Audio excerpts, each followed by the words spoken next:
Hey everybody, Steve here, and today, in case you're wondering, what we're doing is we're knocking down some Hawaiian bean latte. It has a coconut infusion in it, and it is the bomb. Man, that is so good. Yeah, we took a trip to Hawaii and we brought back a bunch of coffee. But that's not going to be the topic for today. Today's topic is going to be Voxeldance. Hold on a second. Let me try this again. Okay, let's try it again. Take two. Today's video is going to be Voxel Tango Slicer. Yay! Quality control. And the question is, it works, but it needs polishing. And we're going to go through and I'm going to give you some examples and show you what goes on with Tango Slicer. Now, for those of you who don't know, Tango Slicer is a resin slicer. So in other words, when you have resin in a vat, and matter of fact, I have, let me see, I think I actually do. I think I do. Let's check this out. Basically what happens is you have resin in a vat, and then what happens, light shines up from the bottom and it does a layer, and then it goes back down, then it goes back up and goes back down, and eventually this is sped up. But that's how your prints are being made, with the UV light coming up from the bottom. And so, yeah, it's kind of a cool process. It's definitely something that is kind of cool. So now the question is, how do I stop that? I don't know how to stop that. So anyway, yeah, that's how resin printing works. And you have your vat full of a photo resin. In other words, it reacts to the UV rays that are shined up from the bottom through kind of like a clear screen on a vat full of resin. And again, layer by layer by layer. And yeah, you get some cool stuff there. So anyway, today we're going to take a look at the Tango slicer, which is used to slice the program into slices. And those slices, the heights can be 50 microns, they can be 20 microns, and the average human hair kind of ranges between 50 and 100 microns. So it kind of depends if it's real bushy or if it's real thin. So yeah, that's kind of interesting. So we're going to take a look at this here. And as we bring this up, bam. Here it is. This is the slicer, and it works well-ish. It's well-ish, and it's got some quirks, it's got some glitches and things like that.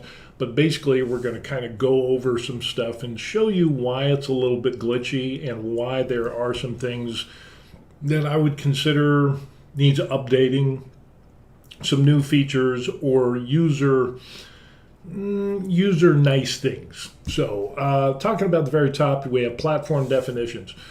For those of us who are into resin printing or even FDM printing, usually what you'll end up seeing is something, a menu system where it'll say, okay, what machine do you have?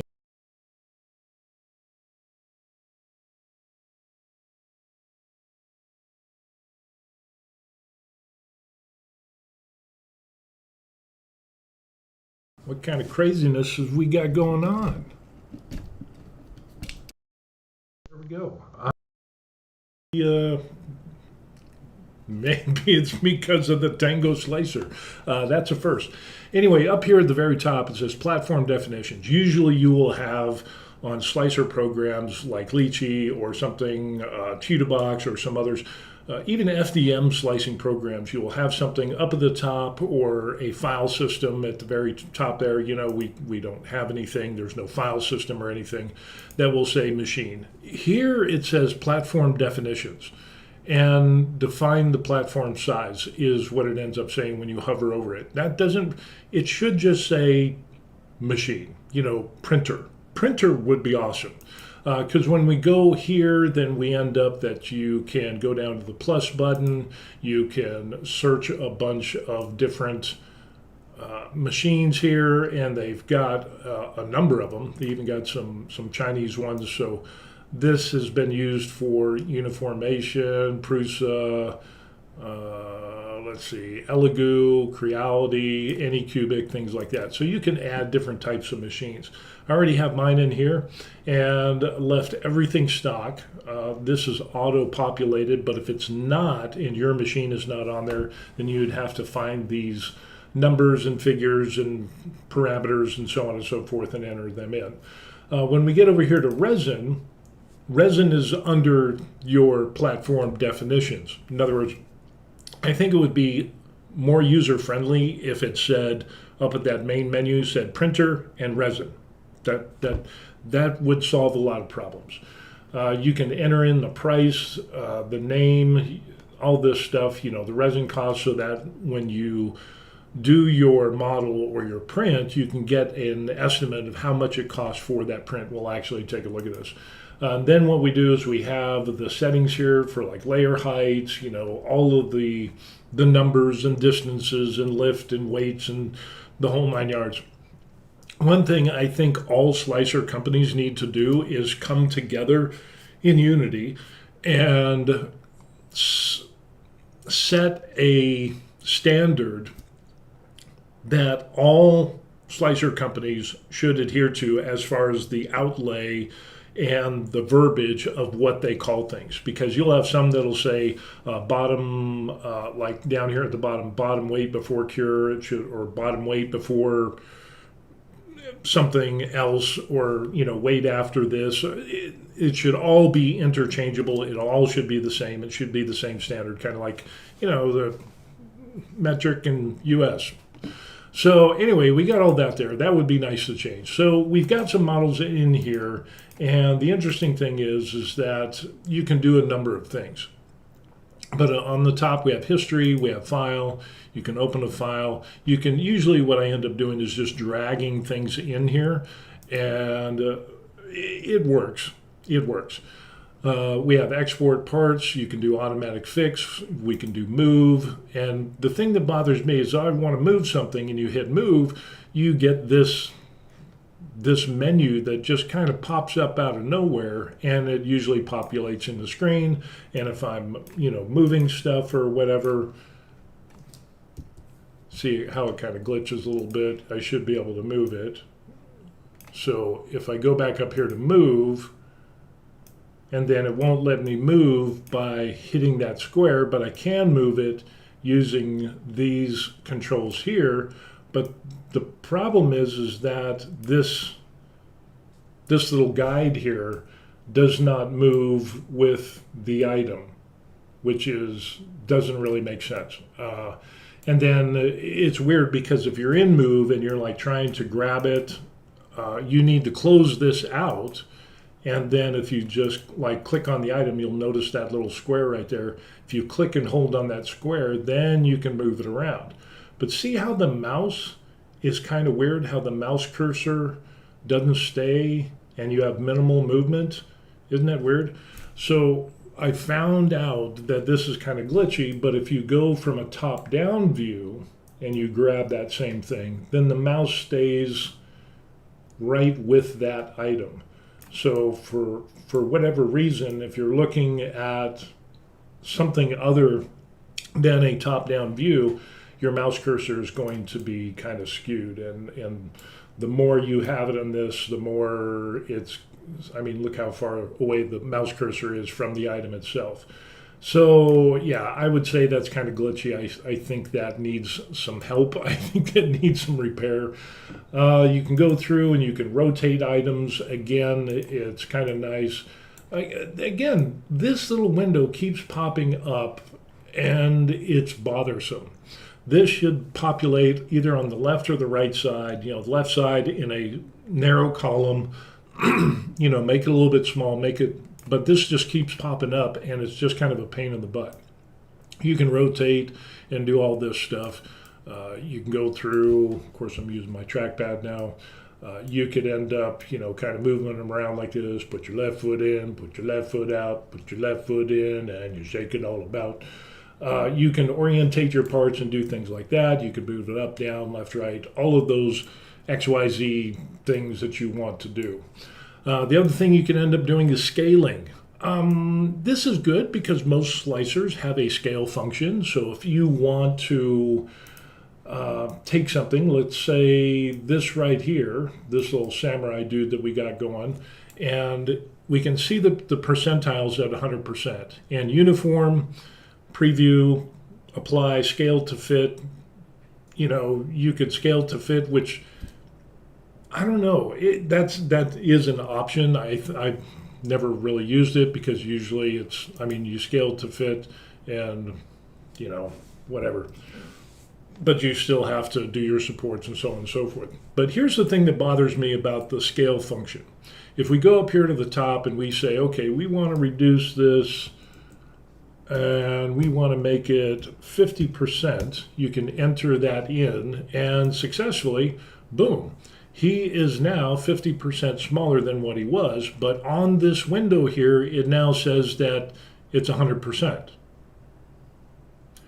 No, it's not 100%. It's 50%. If we click on these, it says 100%. So it doesn't keep track of what the scale is for that particular part. And I can say that this is very problematic because if you are working with a number of miniatures, let's say you're doing a plate full of miniatures, 32 millimeters, the whole 9 yards, and you've got pieces and parts and bits and everything is laid out, and you have to do some resizing, and you forget to resize, it would be nice to be able to click on the part and say, okay, well, that's 100%, that's 100%, that's 100%, that's 100%. Okay, you would think that you would be good, that everything is 100%.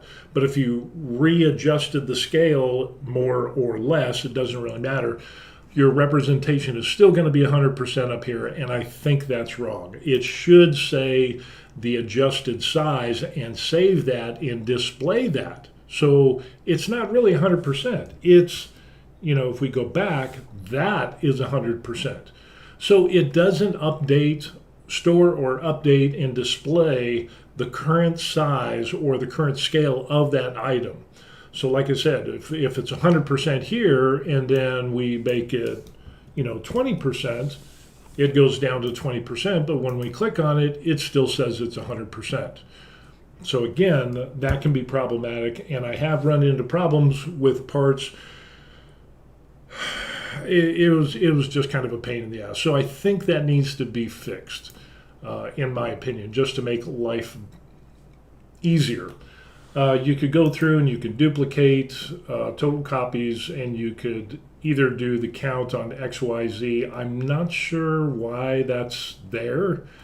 Fit in platform, but let's say if I want 2 of these and I hit OK, nothing happens. Come on, duplicate. I want 2. Okay, maybe 3. See what I mean by glitchy? Let's try this one here. Duplicate, and we want, there he is.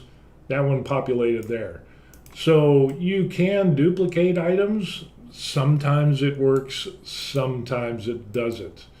So yeah, we're going to go ahead and delete that. Let's try that again. And like I said, sometimes it works and sometimes it doesn't. Like here, it's like, okay, well, yeah, I don't see it popping up anywhere, and you hit OK and nothing happens. So I'm not really, now it's on its, okay, so that's weird. So it made a duplicate, but it made the duplicate in the exact same place that it was. But on this part here, the little flag that he's got, that didn't populate. It put it on the other side. So yeah, that's kind of problematic. And it's weird because that could cause some problems. If, let's say, you move something and you move it a little bit, and you get kind of like this double figure or whatever, that could really screw up your print. And see, now we have the other one there. So in there we have the other one there, and there we have the other one there.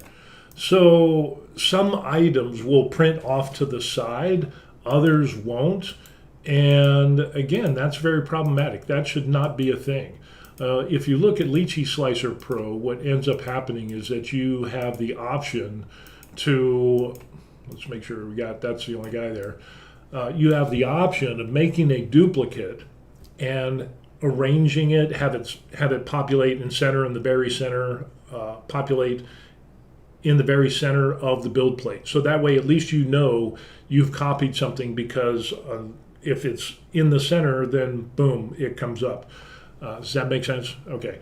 But with, like I said here, you can copy this thing here, and you can also right click and go down to copy as well. And then nothing happens. So see what I mean by it's a little bit glitchy. But when we do that one, it pops up right next to it. So yeah, it's just kind of an odd thing that you need to double check, and it's something that you shouldn't have to double check. It shouldn't be, if you're going to make this one will populate on the other side, but it keeps it right in place. It doesn't make sense. So let's try this one here. We'll duplicate this. Where does that one pop up? Okay, well, that one pops up right next to it. So it's kind of an odd feature. Yes, you can duplicate things, but I've also found out that, yeah, it'll mess up. Yeah, it's a thing. Mirror, of course, you can mirror things.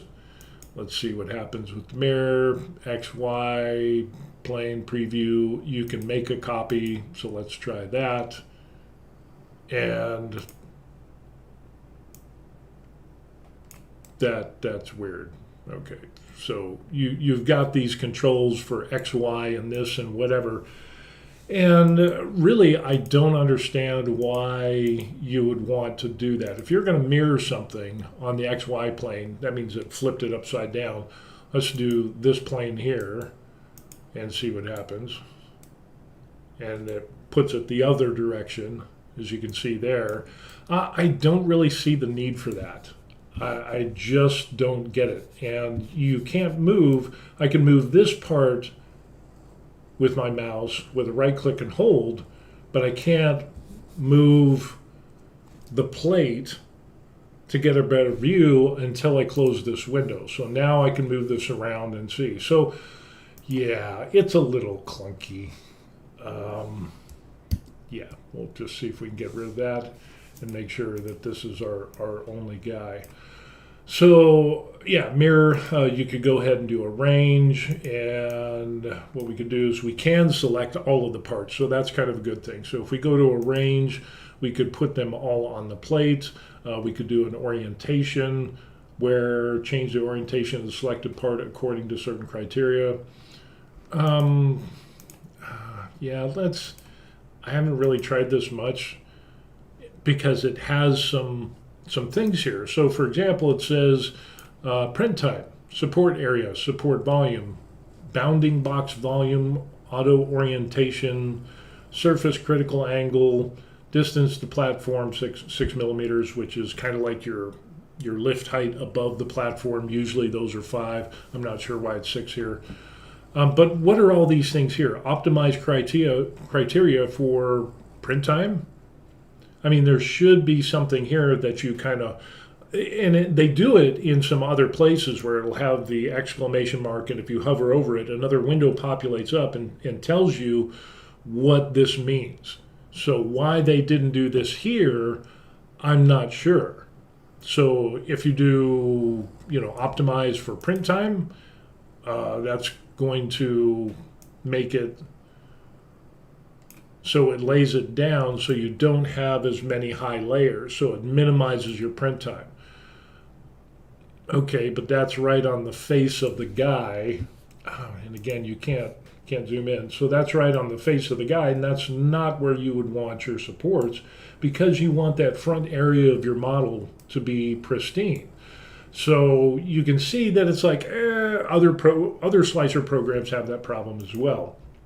They'll do this auto orientation with Lychee. It does it, and it'll put it in positions that you would not want to have supports on, because you don't want supports on the face.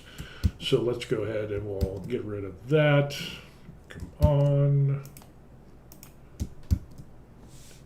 And sometimes I found out that going back, you need multiple times to click, at least with the keyboard, commands like Command Z that you have to do that. And over here in the top right, you can go ahead and go forward and go do that way. That seems to work better, but there seems to be a little bit of disconnect with the keyboard commands sometimes.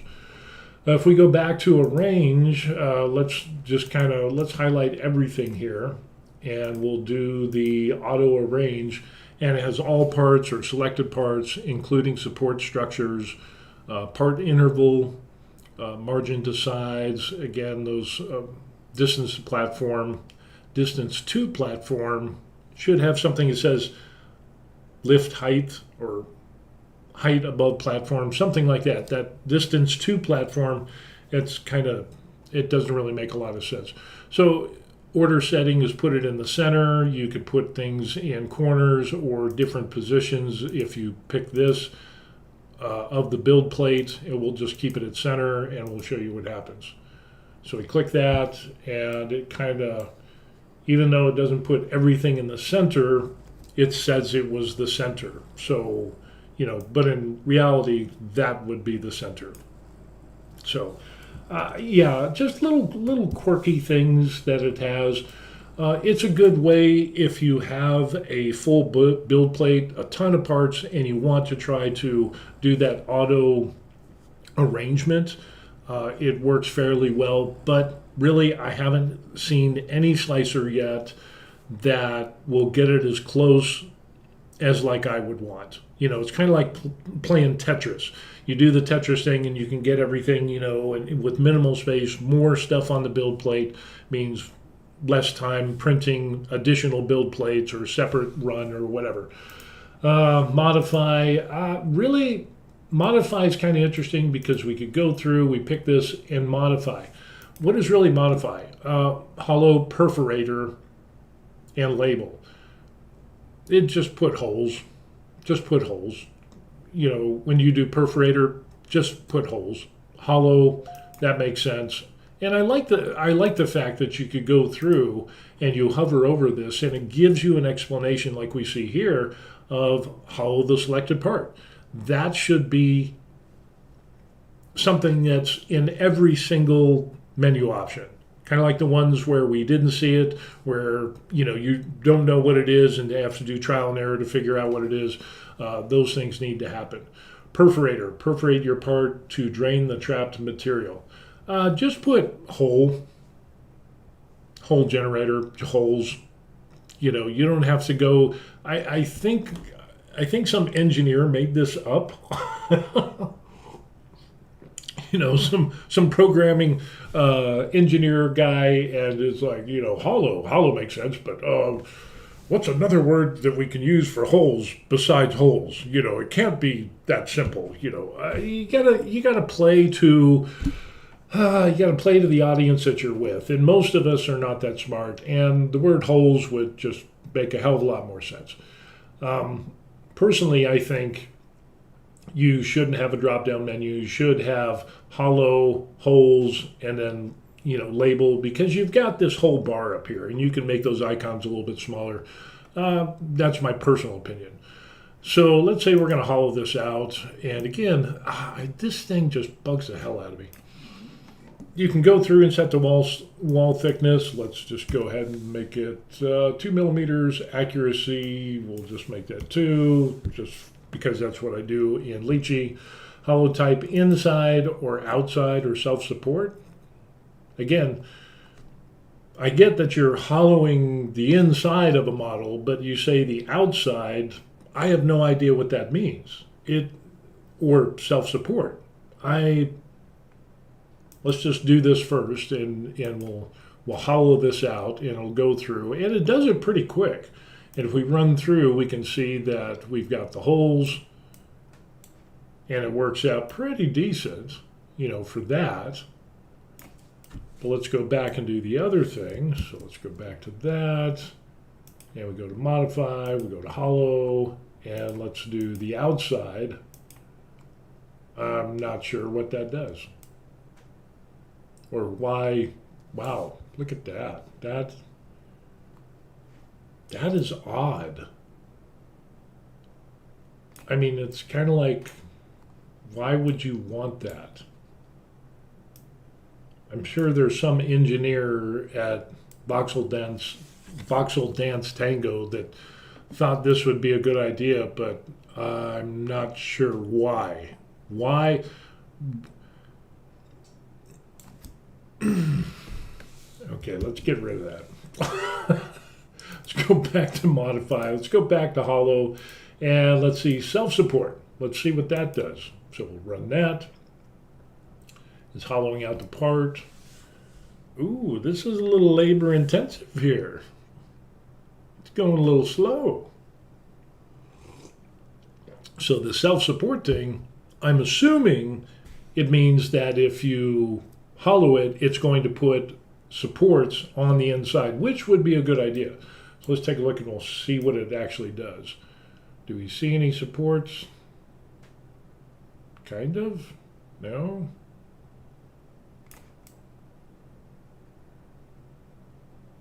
It's just kind of an odd, it's still, I don't know.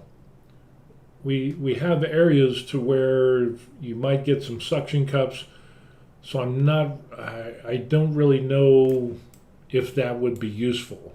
I don't know why that would be a thing. What was the other one? I think the last one was, yeah, that's it. Just stick to the inside. Those other two things, I have no idea on why you would even want to do that. You know, you just stick with the tried and true, and boom, you're good. The other thing that we'd want to do with this is to perforate. And again, this little menu pops up and it just bugs the shit out of me. And again, you can't move it until you close this, and I move it over here, and then we can go back to modify, and then we go to perforator, and boom. Again, a little quirky, needs to work through some issues. We want to add a hole. You can remove the hole, you can do a slot. That, I think, is actually a good feature. So what we could end up doing, let's go ahead and we will do a hole, and the radius, we've got a, okay, I can zoom in, so that's good.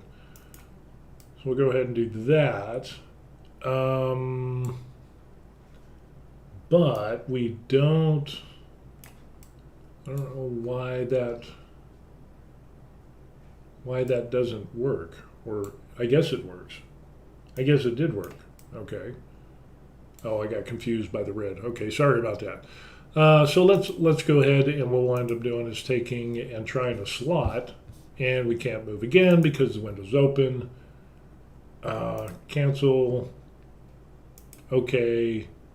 And once you hit OK, now you have the hole. So that's another quirky thing that I found out, is that sometimes you have to hit the apply for that change to take place. Other times you don't, which is kind of weird. And let's see if we can go ahead and do the slot. Perforator, and oh, there we got a slot. What happened? We have a hole. We want a slot, and we don't have a slot. We just have a hole. Okay. Depth of the slot, I don't know.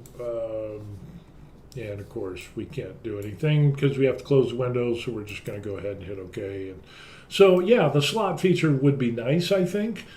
Because that, especially on places like feet or bases and things like that, you could get a bigger, have a slot, a rectangle. I think that would be good. But as you can see, we pick slot and nothing happened. Let's see if we could do, okay, we got slot. Then it says radius outer circle, inner circle, protrusion outer circle, depth of slot. But you don't get a slot. You do a hole, then you can do a slot. What is the difference between a hole and a slot? Hole, slot, use angle. Okay, so yeah, where's the slot? Maybe they work the slot too much. Maybe that's going to come up in another thing. So we'll get rid of that. But you can do holes in this, which is good. At least we got that going on. Mesh. I've never even used mesh. I have no idea what it is. Let's see if it'll populate.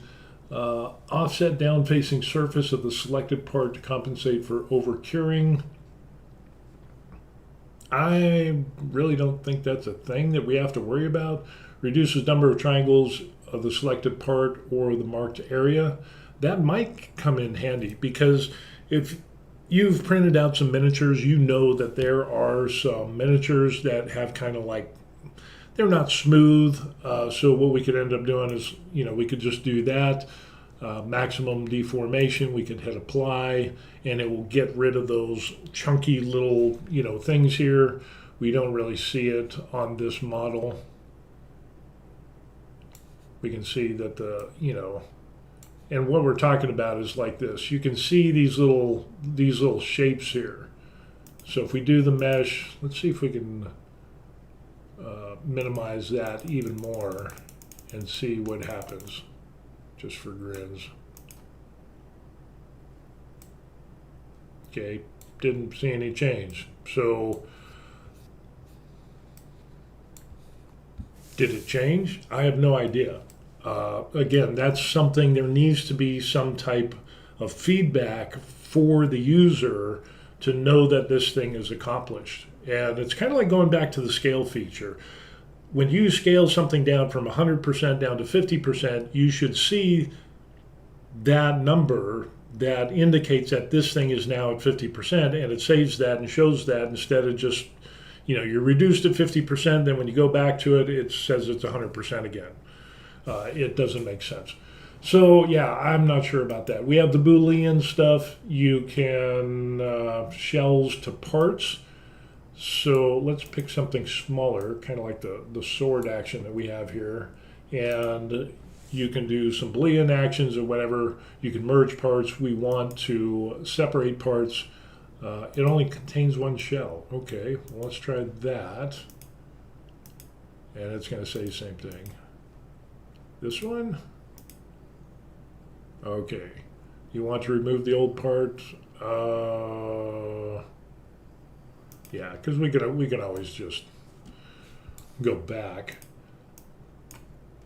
But now, if we zoom in here, what you can end up seeing is, okay, no, apparently it didn't. It's still the same. Shells to parts. Now it says it only has one part. So it's weird because I've had some things that I was able to take apart in multiple parts. Other times the same model itself would not do that. So again, it's kind of glitchy that I ended up seeing there. And then of course we could end up going to support. Little thing down here is the information. Some great information. I wish it was a little bit more down into the left a little bit more. You have the machine, you have the resin, the build time, 6 hours, 17 minutes, build cost based on the resin and the price of the bottle of resin, the thickness, layers, volume, 53 point whatever milliliters, weight, which is kind of good, platform size. I think that is good information.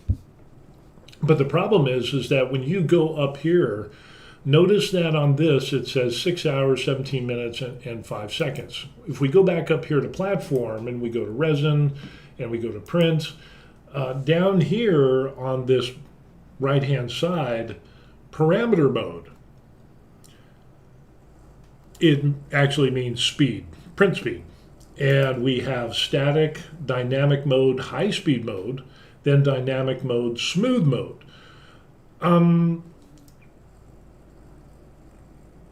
Why is static first, and why is high speed in the middle, and why is smooth mode last? That doesn't really make sense. Either have it in ascending order or descending order. Static mode, after going through and playing with this, I found out that static mode would be the normal print speed. Okay. The dynamic mode, smooth mode, would be your medium speed, and of course your dynamic mode, high speed mode would be your high speed printing. Now, when you select any of these things, like we're going to go, let's just put it in static mode and we'll apply that. and you apply it and it doesn't close the window for you. I think that would be an added thing. But if we go back here, we still see where it's 6 hours, 17 minutes, and 5 seconds. And it's like, okay, alrighty. So obviously that's static mode. If we go back to the resin and then we go back and we want it on high speed mode and we apply that, so it's definitely on high speed mode. We go back here, it's still 6 hours, 17 minutes, and 5 seconds. I can guarantee you that this model would print and you would save an hour and a half, maybe 2 hours by printing it on high speed mode. And then if you put it on smooth mode, it would be at like a medium speed. And if you put it on static mode, this is what you would get, the 6 hours and 17 minutes for these models. The problem is when you should have that represented on the build time or the print time. It shouldn't be build time, it should say print time. And if you hit the high speed mode, that should be annotated there. It's only going to be 4 hours and 2 minutes and 1 second or whatever it is, based upon what you select for that resin printing speed. It doesn't update this at all. So I thought it was kind of weird when I was playing with this, and I was like, okay, well, here's what we got going on. Checking out the speeds, and I put it in dynamic high speed, and it's like the print I was doing was like 4 or 5 hours. I think it was like 4 hours, 53 minutes or whatever. And I put it on dynamic high speed, and I thought, well, I guess that's dynamic high speed is 4 hours and 53 minutes and whatever. But when I actually plugged it into my machine, the Saturn III Ultra, and ran it, it was a couple hours faster. And I'm like, that's weird. And so I went back, I did some other tests, and that's when I found out that the static mode is like normal speed, the smooth mode is medium speed, and the high speed is high speed. And you will get different times for each one of those. But unfortunately, on this thing, it will not let you know on this part down here. It won't update that with the current selection that you have. The current selection that you've chosen for your parameter mode, print speed. It should just say print speed.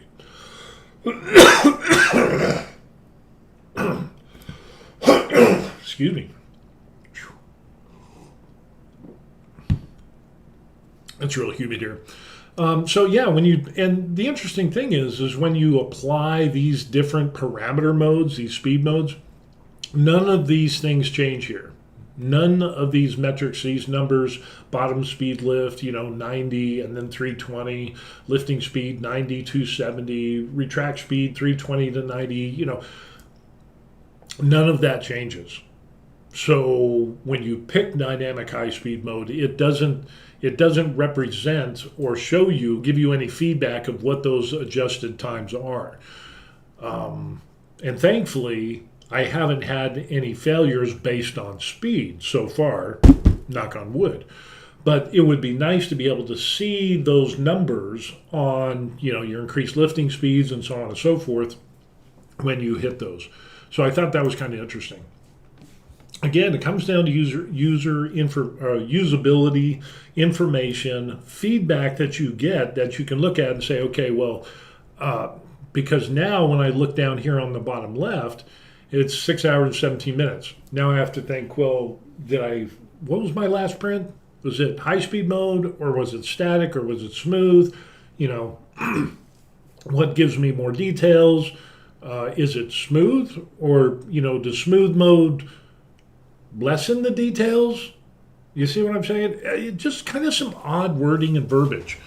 So yeah, we've got all that. Okay, so now we're going to go over to support. Let's go ahead and we'll go to support. Well, let's select all these things. And then we'll go to support, and you have your support module. I don't know if there's other modules. You have a drop-down menu for a support module. Just why add the extra step? If you're just if there's no other modules underneath this except support, maybe that's why. But you should just be able to, click here and not have to do an extra click. It doesn't make sense. And once again, this window pops up and gets in your way.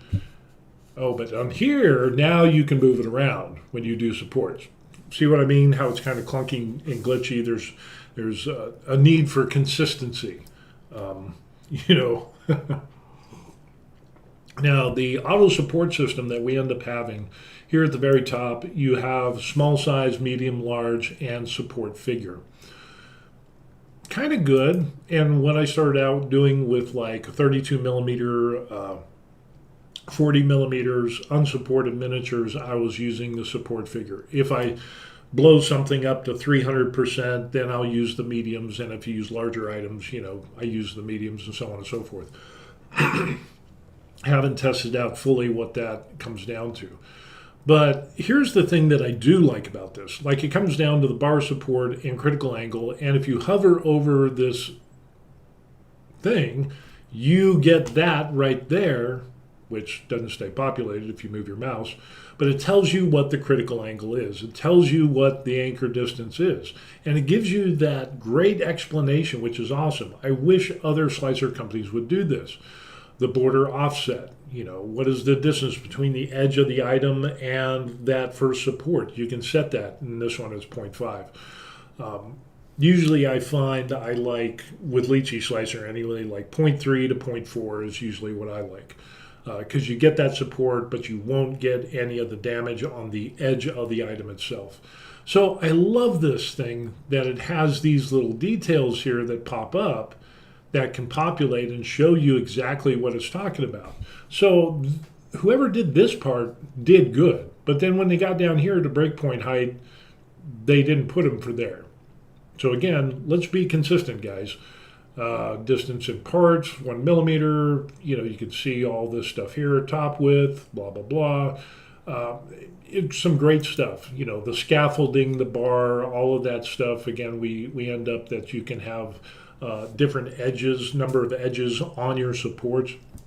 Like in Lychee Slicer and others, it'll just be a round support. So you just have your radius of the column that is going up to support. Well, here you can end up setting the numbers of the edges, and the edges, like on the default ones, are squares. That gives you more rigidity. So your supports, as they get taller, they won't sway as much with having an increased polygon edge number, is that number of sides. So yeah, top width, all of this, bottom width, you can change all that, which is kind of interesting. So you're not limited to just the diameter of that post. You can actually, angle it if you want, which is kind of good. I like that. I haven't used it personally, but I think that's a good option to have if you really want to tweak and do that. Now, you can also have your own scripts, set all these for something spectacular, specific to your needs, and then you can save this as a script up here. You can add it, and it will be in this drop-down menu, so that way you don't have to go resetting every single one of these the next time you use it, which is really nice. I like that. And then you have your base. Let's see, plate offset. Okay, so that makes sense. Plate height, the distance there, slot angle, 60 degrees. What's interesting though is that you will not see that on the model itself, and we'll take a look at that. So for example, let's say we want to auto support this. All of the settings are good, and we're just going to generate supports for this selected part. And we're off to the races. And it does a fairly good job. I just did a video, finished editing a video that I'm going to be posting soon, talking about how well it does auto supports. I think it does auto supports better than Lychee. So there's that. But so for example, remember how we just looked at the base and that cutoff was 60 degrees, so that way you could get your scraper in there? That's not shown on this here.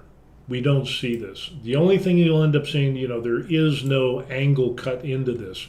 So there is no representation of the change made to that base in regards to that angle. So when we go here, and it ends up, yeah, the slot angle of the base plate, it says it's at 60 degrees.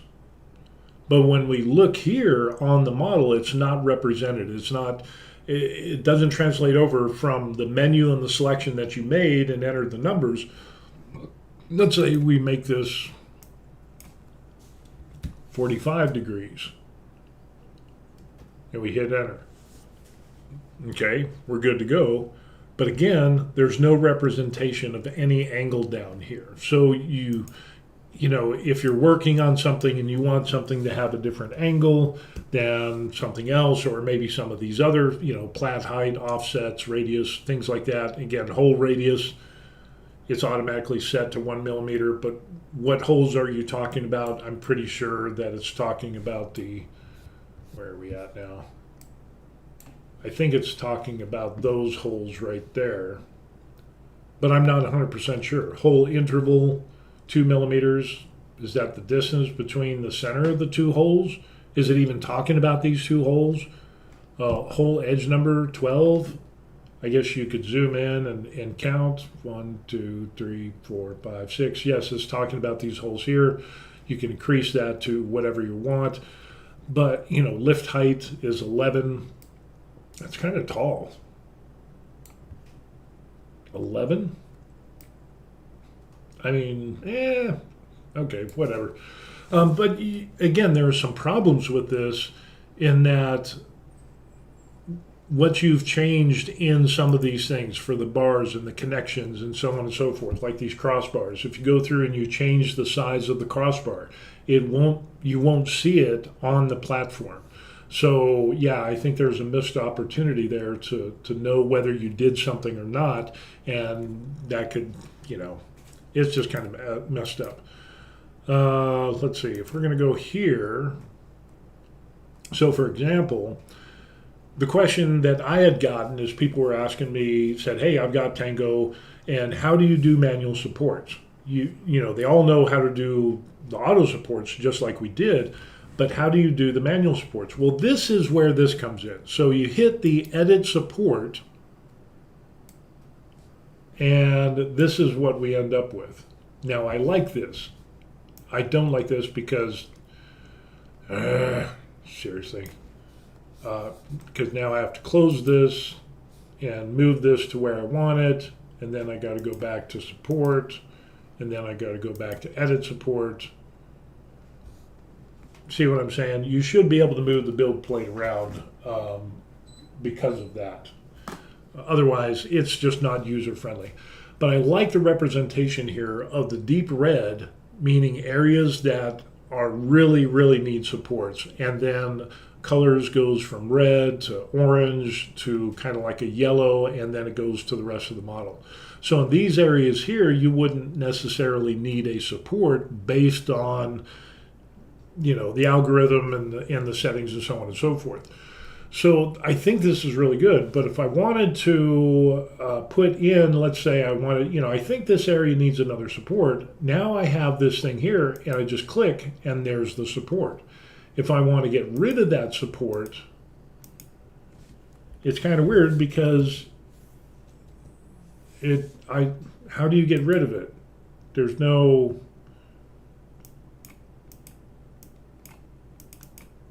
okay, so you got to double click it.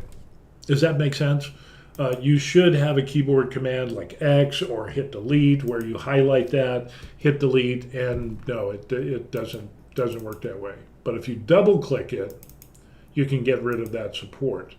So, and that just shows your support contact point, kind of like you have in Lychee and some other slicers, which isn't too bad. I mean, it's not bad. If I wanted to move a support, like say I want to move this one, all I got to do is click, left click and hold, and I can move it around to wherever I want. If I want to add a support, I think I need one there, and I think I need one there. You could just click and add, and so you can move. But other than that, I can't select a group of supports. If I was going to select a group of supports, I'd have to click that support, shift, Oh, it doesn't even let me do that. Come on. Seriously, guys? How? Really?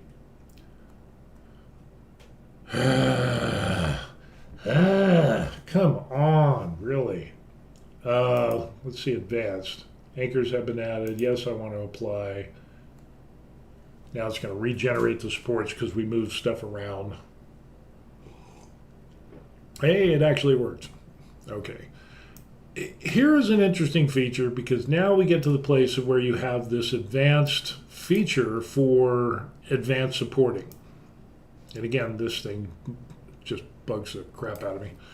And you have some option. How to add unsupported areas. Please mark the faces you don't want to add. You could end up going here to mark a plane of an area where you don't want supports. How to add unsupported areas. Really, unsupported areas, usually what I want to do is I want to select a number of supports because I want to change the size of the supports or the tips of those supports of wherever they're at, but it doesn't seem to give you that option. I can just, how to add unsupported areas to the model. Okay, next one, let's see what this one is here.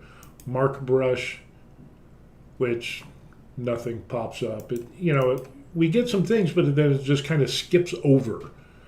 So, for example, let's say we're just gonna paint and see what happens. Okay.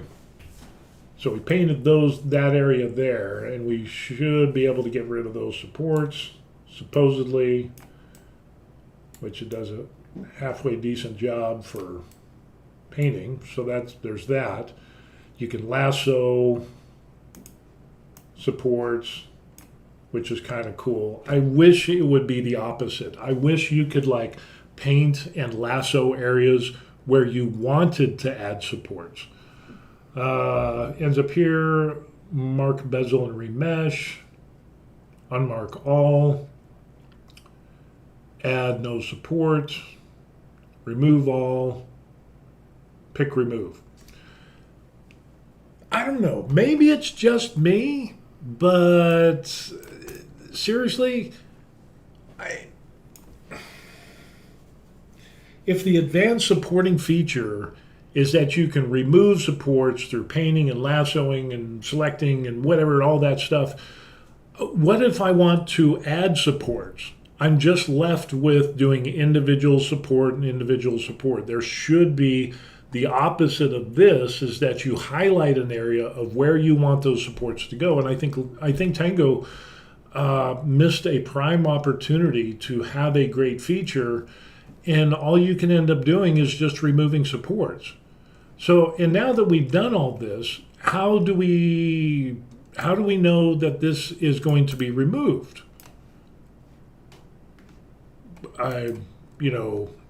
Let's go back and edit, because we highlighted all those things.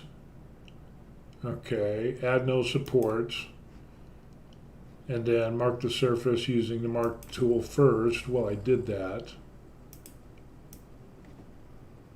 I'll just do that again just to play around, whatever. Okay, and then go here, add no support, remove all. Didn't really remove all, did it?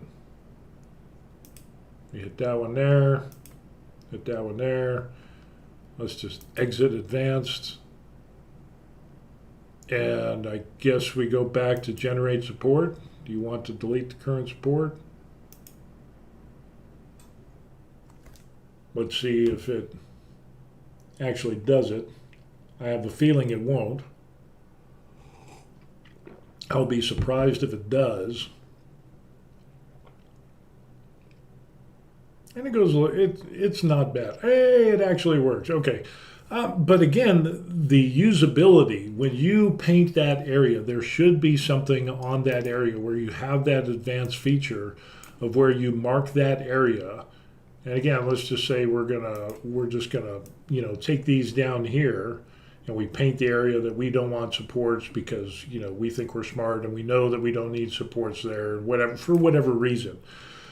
There should be something that once you do this, you should have something in this menu up here that says, hey, yeah, you know, I don't want to see that again.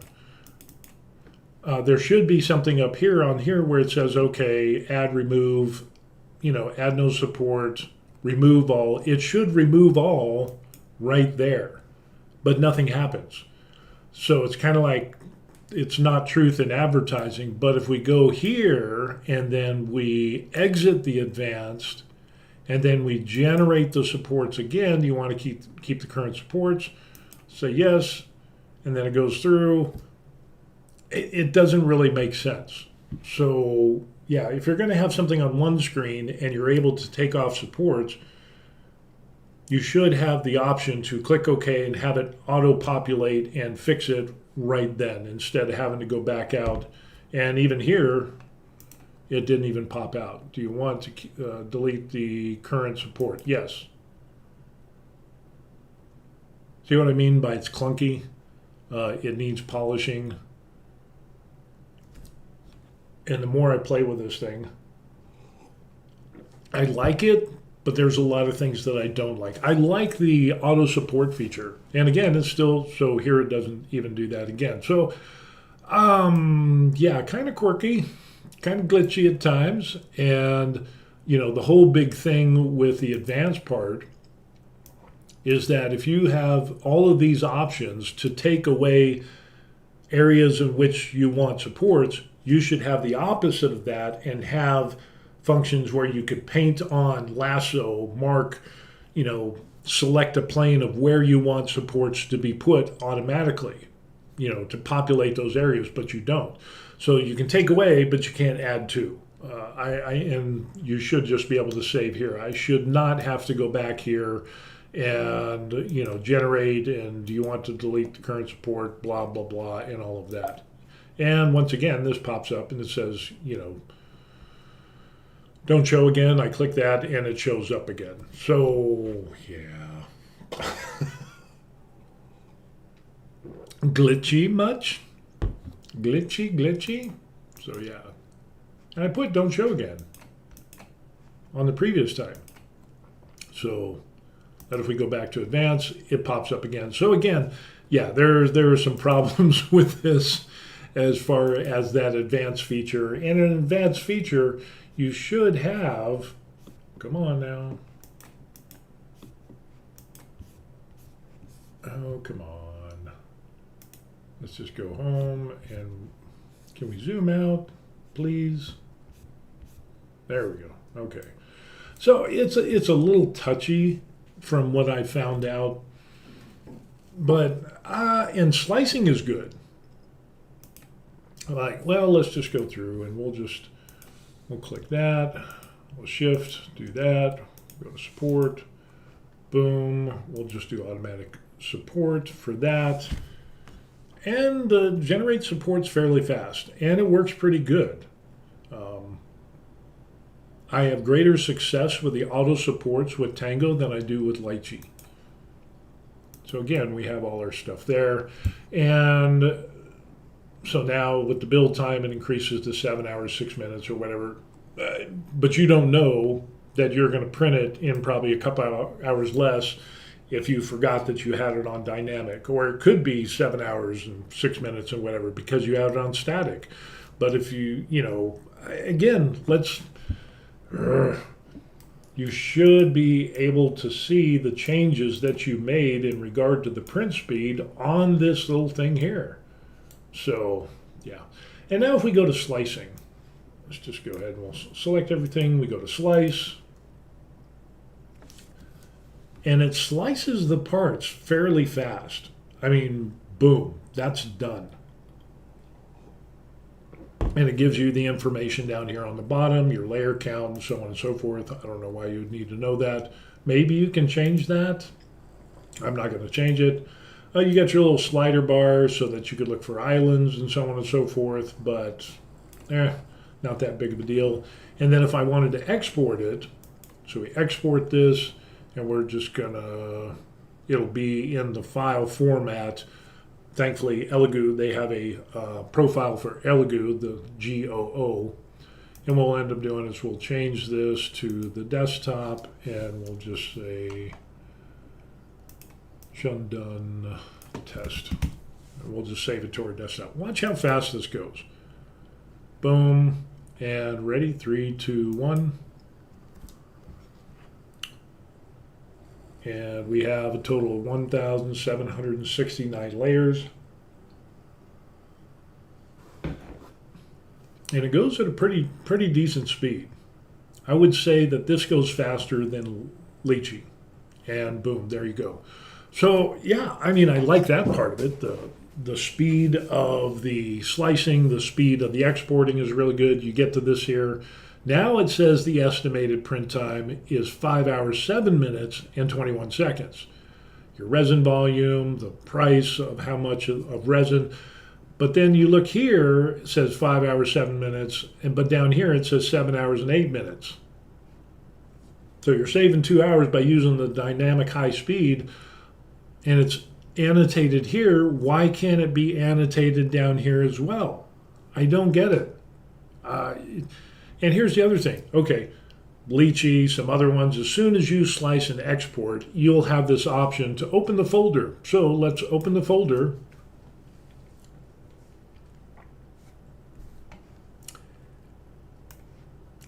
It doesn't open a folder. It doesn't. And that bugs me. If it says open the folder, it should open the folder where you sliced and exported that file. Why? Why are we not doing these things? I just don't get it. I'm playing around. Yeah, I really just don't get it as to why they don't have that, why that doesn't happen. And I've tried it. I was pressing buttons and all kinds of stuff. Nothing pops up. But when I go here to my desktop, it actually ends up, it's in other, and there it is. There's the test and the goo file right there. So, yeah, we're just going to throw that away. But yeah, it doesn't open the folder. So either fix it so it opens the folder, or don't even have it there. Okay, just say export complete and boom, that's it. Hit OK. There's so many things that as I dig into this, it's good and bad at the same time. And I think it's a diamond in the rough. I think it could be a really great slicing program. But the problem is we get to all these little things that need fixing with this, with the Tango slicer. And I should preface this by saying I'm using this on my Mac. So I have a Mac Mini with 32 gigs of memory and, terabytes of hard drive size. And, if you look down at the bottom of my screen, I got like a browser open in Tango and this, the video capture software that I'm using right now. But when we end up taking a look at, Tango and doing all of this stuff and supporting models and the different things and doing supports and rendering and duplicating, just the user problems that we face with this is very problematic in the fact that, there's 2 pictures of me. It's very problematic because there's still a lot of glitches in this. Quality control, where did it go? Were they on holiday when the this software went through the quality control guys? Was it Friday and they went home early? Apparently that was the case. But with mine being on a Mac, I checked to see if I had the most up-to-date one, and I do, unfortunately. And I'm very surprised because I've had my Saturn III Ultra for about a year, and there hasn't been any updates to the Tango slicer. But when you go to the Tango website, it ends up in showing, let me see if I can pull it up.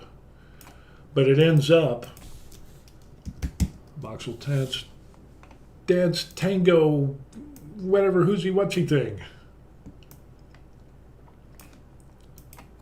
And we'll go to that, And now it doesn't even show me anymore. No, don't want that. Don't want that. Can I do that? Okay. Well, anyway, I think we'll just go with this. So here it comes in, and you can get it for Windows and Mac.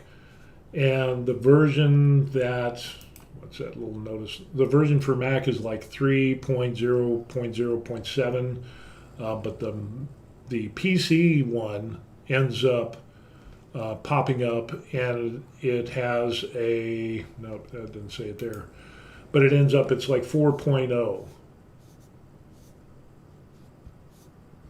One click, blah, blah, blah. Tango, Windows, PC. And it's just kind of an odd, usually if you look for support, you can click on this, but trying to find the version number of your software is kind of problematic. And so it's like, hey, what version do I have? And you hit support, and it just says contact support. That contact stuff. Product, if we go to Tango, and it populates, it's kind of slow, seriously slow. But it doesn't say the version numbers. And there's one place that I ran across it. Where was it? Tutorials, blog, case study, support, company, careers, press release, 4.0 requirements. So let's take a look at this. So I hit requirements 4.0, Tango 4.0, and fast but with joy, they have a Windows version, but they don't have the 0.4 for Mac. And so I'm going to take a look at this video, not now, but rendering in images 5 to 10 times better rendering, import improved 5 times better, adaptive slicing, manual supporting, different types of supports, tree supports. I think that's really good. Shrink wrap, not sure what that is. Branding new support settings, scripts to server, but it's only for the Windows version. So the problem, if you have a PC, you can get the most up-to-date on Tango Slicer, but if you have the Mac, you're left with the 3.0.0.7. And as you can see, it is really glitchy. So hopefully Tango, the folks at Tango, will be able to get their Mac version up and running. And I don't know. I think it could be a really good slicer. And I've had some great success with a number of prints. Some cool stuff that I've been able to print out. I mean, that came out really well, blew that up from Dark Elf. I can't remember where I got that from. But I'm doing some resin testing and stuff like this. But the auto support system is pretty good for doing figures, miniatures, 32, 38, 40, 50 millimeters. You just use the small figure settings for the supports on the automatic supports. Boom. And I'd say it's in the high 90s, mid to high 90s as far as success rate that I've experienced so far in doing printing these miniatures. Larger items, you'd have to use the medium supports, and had real good success with those. It's not 100%, but I do think it's better than Lychee. But as you can see, it's glitchy, it's got problems, it's not user-friendly. There's so many things that could be made better and made easier for the end users. I think Tango has a ways to go, but I think they could be an awesome slicing company if they could just reel in some of those things and change and update it. That would be nice. I would appreciate that. So anyway, that's what we got going on. A little admin stuff that we got is, if you can see these people here, those are the awesome people that bought me coffee. And if you would like to buy me a coffee, you can go to the description box down below, and there will be a link where you can buy me a coffee. As you know, I love my lattes, but in all honesty, any coffees that you buy me, I will take that money and it will go towards resin. It'll go towards making videos. It will go towards, bringing out more content. And because I'm not even monetized on this channel. So, yeah, hopefully maybe someday in the future I will be able to be monetized, and, we'll still take all that money and we'll put it towards the channel and do more cool stuff. So, yeah. The next thing we're going to end up doing is more resin testing with different types of resins and show you what's going on. Mainly what I've been using is Jamhe water washable resin, which I've had great results. But I'm kind of branching out now into different resins because water washable is real brittle, and so we're going to be looking at some like ABS-like or nylon-like, some more durable, some more flexible resins for tabletop gaming. So it'll be interesting to do tests on that. Other than that, still retired overseas here in Korea, in case you didn't know. So if you like and subscribe to the channel, I would really appreciate that. If you can't buy me a coffee, that's okay. That's all right. Just give me a like and subscribe. And I talk about being retired overseas here in Korea, along with my wife, and I do some fitness stuff. I do some other commentaries and whatever. Got some travel videos, have some old drone footage that I have. So it's kind of a mishmash of stuff, but it's the varied life that I lead. So yeah, there's something in there, I think, a little bit for everybody. Do painting miniatures. I got to get back onto that because I'm printing way too much stuff and I need to paint more. And as you can see in the background there, my little thing that I got. Let me see if I can get that to come up. Will it work? That's the question. Will it work? And that's my paint station there, so that's kind of cool. Got a lot of pile of shame of miniatures that need to be painting that have been waiting for months and months on end. I just keep printing more, so I really need to get back into painting. So anyway, yeah, that's it. Hope you enjoyed the video. If you're looking at slicers, check out Tango. It came free with my Saturn III Ultra. Since I have a Mac, would I buy it? I don't think so. I don't think I'd spend money to buy it in the condition that it is with all the problems that we've seen, to be honest with you. It's just not worth it. Let's see how much it would cost to buy. They have a monthly plan. Personal is $180 a year, and I really, really hate. Let me see, where's my overlays? Where can I put in myself? Source, scene, insert, recording, output, options.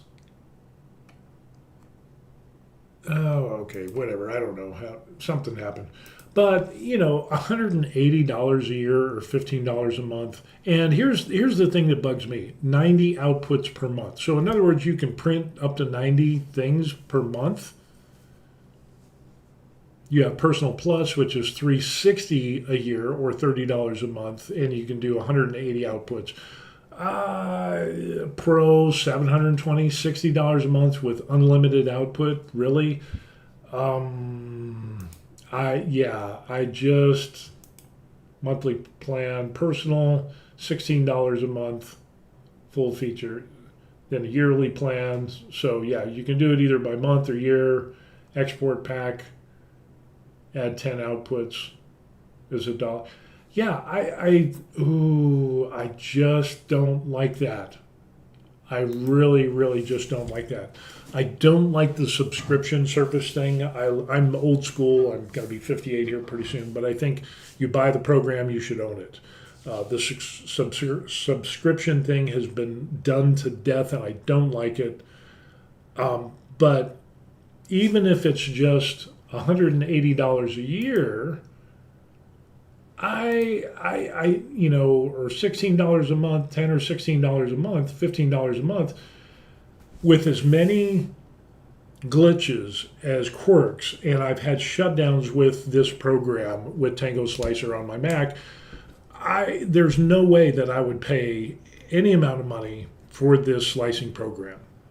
I got it free with my Saturn 3 Ultra, but I wouldn't pay money, not in the condition that it is now. Now, maybe the PC one is better. Maybe it's rocking and rolling and it has zero problems. I have no idea because I have a Mac. But yeah, I wouldn't buy it if I had a Mac because of all the problems that we saw. And I'm honestly surprised that the Tango slicer didn't automatically shut down, because usually I would say, I don't know, 2 out of 3 times, maybe 1 out of 3, it'll just freeze up and shut down. And then I have to go back and start over. So yeah, I don't think it's worth the money. If, would you buy it? No. If I got it free, I'll use it. The slicing is good. The auto support features are good. But as we saw in the video, and I know it's a long video, but there's just so much that needs to be worked on that I'm surprised that they are, that they want money for this. $16 a month, $35 a month, $72 a month. Seriously, really? That's it. The QC on this is terrible. The quality control, the quality of this, the glitchiness, all the problems that we saw. I'm appalled, honestly. But since I got it for free, it works out well. So anyway, that's what we got going on. Tango slicer, I think it's good. I think it's a diamond in the rough. And if you got it, I got it with my Elegoo Saturn 3 Ultra. I've got the lifetime subscription, so that's a bonus. But I wouldn't personally go out and buy this. One, because I don't like subscription models, but that is a thing of the day that we have to deal with these days. But in the condition that it's in, I wouldn't pay anything for it. There's no way that I would buy this. So yeah, it's definitely a diamond in the rough. And if they can fix the stuff, maybe I'll get a PC, and maybe I'll be able to transfer that over my lifetime subscription over to the PC version. I don't know. I'll have to look into that. But I don't want to have to just buy a PC just to get the most up-to-date version of Tango that actually doesn't have as many glitches and problems as the 3.007. Hope they're working their tails off. And like I said, I've had this thing for almost a year now, and there has been no update on the Mac side of the house. So yeah, Tango, you need to get your shit together. You really do. You need to work on some QC issues, fix all that stuff that I talked about, add some features, make it work, make it user-friendly, and maybe they did that with 4, I don't know. But the Mac side of the house, you guys you're fucked up like soup sandwich. So that's all I gotta say. Anyway, if you want to buy me a coffee, it's in the description box down below. There's a couple gentlemen that bought me coffee. They are awesome. And if you buy me a coffee, you will be on the awesome list as well. So, apologize for the obscenities, but that's going to be it for today. We'll see you on the next video. Peace.